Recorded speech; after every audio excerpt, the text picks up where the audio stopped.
Hi, everyone. I just want to go over these slides quickly, kind of give you a sense of what they mean, just in case there's information missing. So basically, I start the slideshow basically going over this idea of what the rhetorical situation is. And really what I'm talking about here is this idea that rhetoric is about change, meaning that like when we're making arguments or we're trying to communicate with people, what we're hoping is that something in the situation is going to change. Like we have a goal of something that we want. Maybe it's to share information with somebody else. Maybe it's to change their mind or behavior.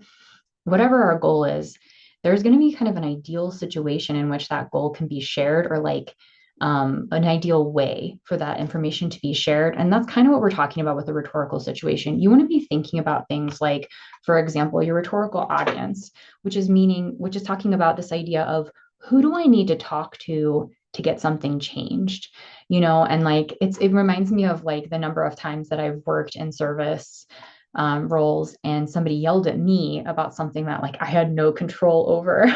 And it's kind of like, I don't really want to get the manager because I feel like that's going to make this escalate. But at the same time, like they could actually maybe do something about this where I can't do anything about this.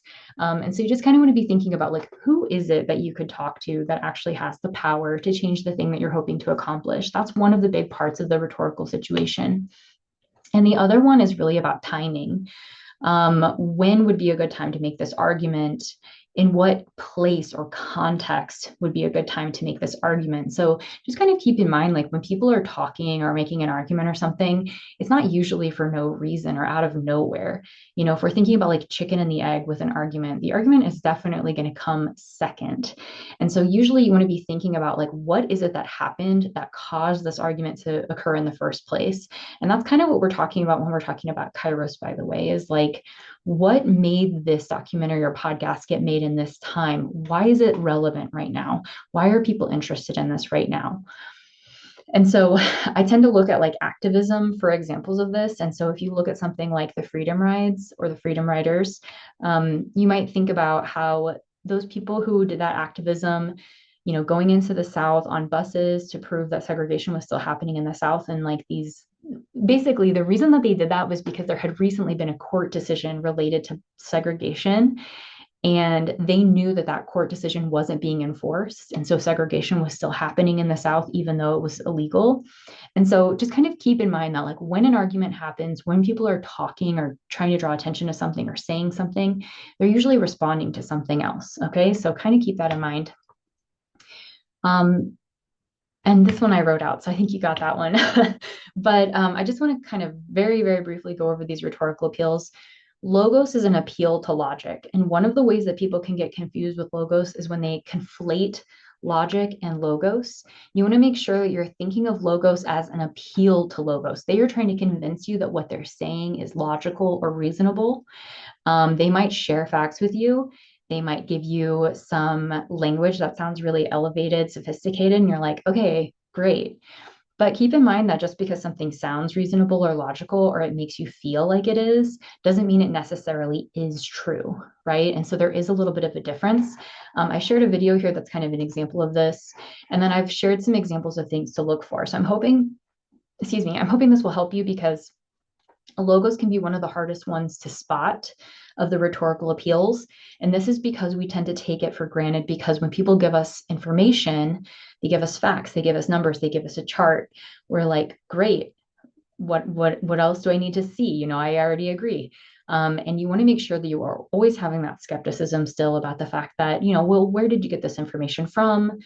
Is there any information you left out, right? And so that's why I want to make sure that you're always practicing caution with logos too.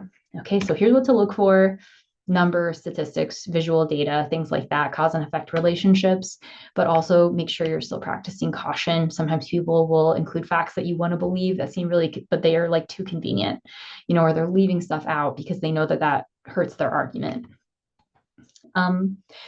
The next appeal that you've probably heard of is ethos. And ethos can be kind of confusing because of the way that the word is spelled. It looks like maybe it means something else. But keep in mind that what we're talking about with ethos is an appeal to credibility or trustworthiness, authority, can I trust this person? Does this person seem like they know what they're talking about or know what they're doing? How can they prove that to me? And it's going to depend on the context, like in an academic context, it might be something like, what kind of education do you have? What are your sources? But like, for example, if it's like you're an athlete, your credibility is going to be based on something like, well, what are your stats? Like, who have you played for? How long have you played? Who do you train with? And so it's really going to depend. Ethos is an important one for making a successful argument. And so you just want to make sure that when you're looking at ethos, you're thinking about the way that somebody presents themselves. And this doesn't have to just be things that they say or write. It can also be the way that they dress, the way that they gesture, the way that they act, the language that they're using when they're talking. How was their tone like? It can be all kinds of little things. And then I've included more examples here. And then, of course, make sure you're practicing caution with ethos. This is one that's commonly used in a manipulative way. If you hear somebody being described as like a total genius who knows all the answers to things, that sounds like a cult leader to me, maybe a con artist. And then, we can also see examples of this, for example, with celebrities who market things, and then that thing sells just because that celebrity is now associated with it. Pathos is the rhetorical appeal that tends to get the worst reputation, and that's because it's an appeal to emotion. We don't typically like this because we tend to feel like when somebody is trying to persuade us using our emotions that they're being manipulative, and it absolutely can be the case, as is maybe infamous with this ASPCA commercial. It has a sad song. We look at animals who are sad, and it makes us feel sad, and then I feel like I'm going to give money to the ASPCA because I just looked at all these sad dogs. I'm really sad now. That can feel manipulative to us. But just keep in mind that pathos is an important part of most arguments. Even scientific arguments are often going to have some level of pathos in them, where you're trying to justify the significance of something, maybe by showing how exciting it is, how new this innovation is so exciting, or you could talk about how important it is because people are suffering, and this is a new medical technique that's going to really help people. Pathos, what to look for. We tend to think of pathos as being sad, or usually sad. But keep in mind, like, humor is also pathos. So if somebody's making a joke, they're still trying to kind of like maybe like lower your defenses a little bit and make you say, what a great point, you know? Um, and that's not necessarily a bad thing. It's just an effective way of making an argument. Sad or shocking stories. Music is really important for pathos, right? Exciting music, sad music, light music, relaxing music, all of those things are going to make us feel different ways and might make different types of arguments effective. And then also things like use of color. But make sure you're practicing caution with pathos. And this is especially going to be important with things like when people bring up animals or children in an argument, you probably just want to take a step back for a second and say, well, wait a minute, what do children or animals have to do with this argument? And if it seems really clear, wonderful. You should just keep listening to what the person's saying. But sometimes people bring up children and animals as a way of kind of manipulating the emotions of the listener. And so just kind of try to keep that in mind. And there's other ones here that I've included. The final one is Kairos, and that's maybe the main reason I wanted to make this video, is to make sure Kairos is clear. Kairos is going to be an appeal to context or timeliness.